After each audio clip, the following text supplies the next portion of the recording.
Hey guys, my name's Reed. I'm an atheist transhumanist, and I was going to leave a little comment video here for TJ because I just had some different perspectives on things that he talked about in his video.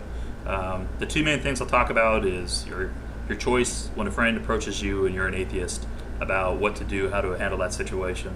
And then the other topic he brought up was kind of the direction humanity's going and what he sees for us as a species down the road as far as, how are we going to wipe ourselves out. So here's my 2 cents, different atheist perspective. First on the list was talking a little bit about how to approach a friend who comes to you who's a religious person, a theist of some sort. You don't have to have that binary decision, in my opinion, of telling them exactly what you think or supporting what they say and lying to them when they come to you in a grieving state. In fact, I would encourage you don't even approach that topic and avoid it if you can, and I think that's a better solution. There's a time and a place, I believe, to have that discussion on theology or the lack of theology with somebody, and I don't think it's after someone's grieving. You don't want to hurt them more if they're really your friend. I would just say that, if they come to you and say, hey, my grandma died, and, I'm real sad she's in heaven now, and you could just say something to the fact that, hey, you have me here on earth, and I'm here to support you as a person. So if there's anything I can do for you, cool. I would just steer away from that. Let them say whatever they want to say.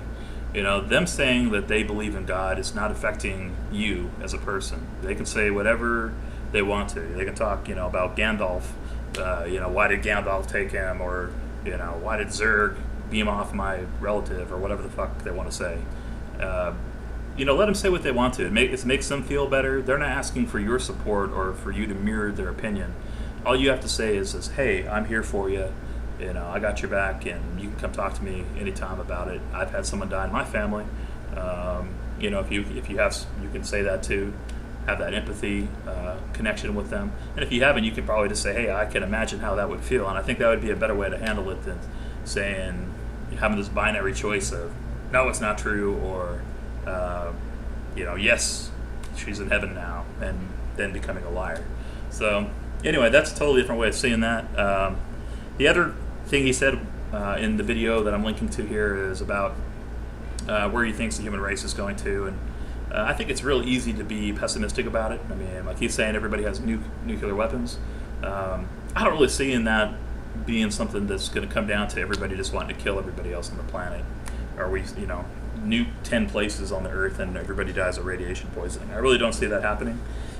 Now, what I think would be a far more likely threat, because I try to be a realist and not just an optimist about everything, but I think like a bug, something the CDC warns about, like in the last couple of weeks, there was a scare. I don't even know what the bug was called, but I do remember hearing it on, I think it was NPR, wiping out a couple billion people. I think that would be like a real threat, and probably a lot more likely, and probably also something that has a chance of happening sooner than all-out nuclear war.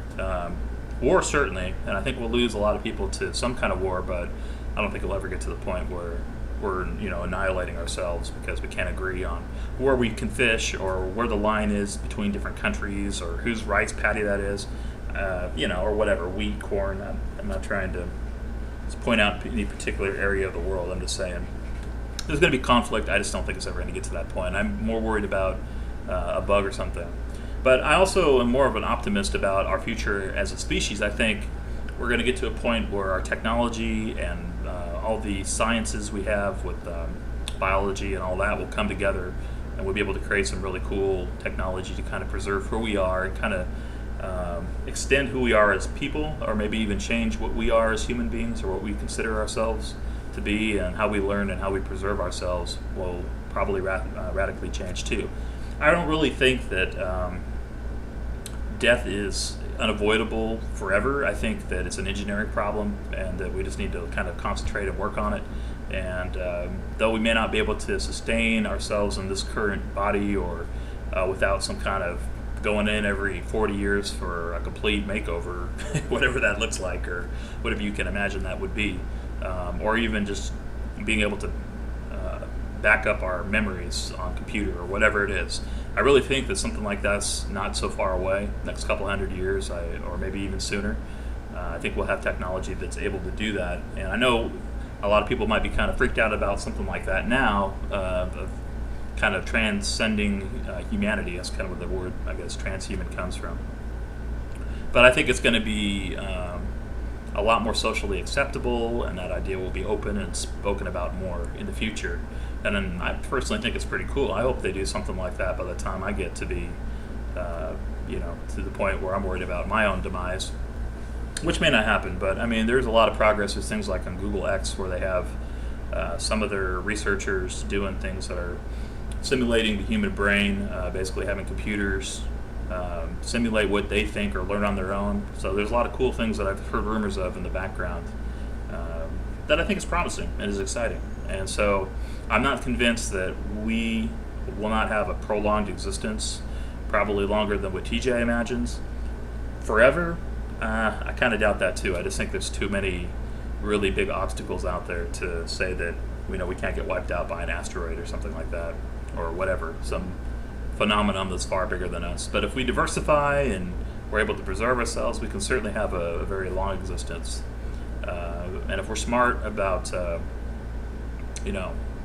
managing the population would be real important and things like that, I think we can have a longer run than a lot of people might think we're in for. I know there's a lot of doom and gloom about, like, okay, we've used all the planet's resources and we got 7 billion and soon to be many more billions people on the planet, and I don't think that's sustainable, but I think we will figure a better way to go about things, and it might mean that we have to have some population control of some sort, or who knows.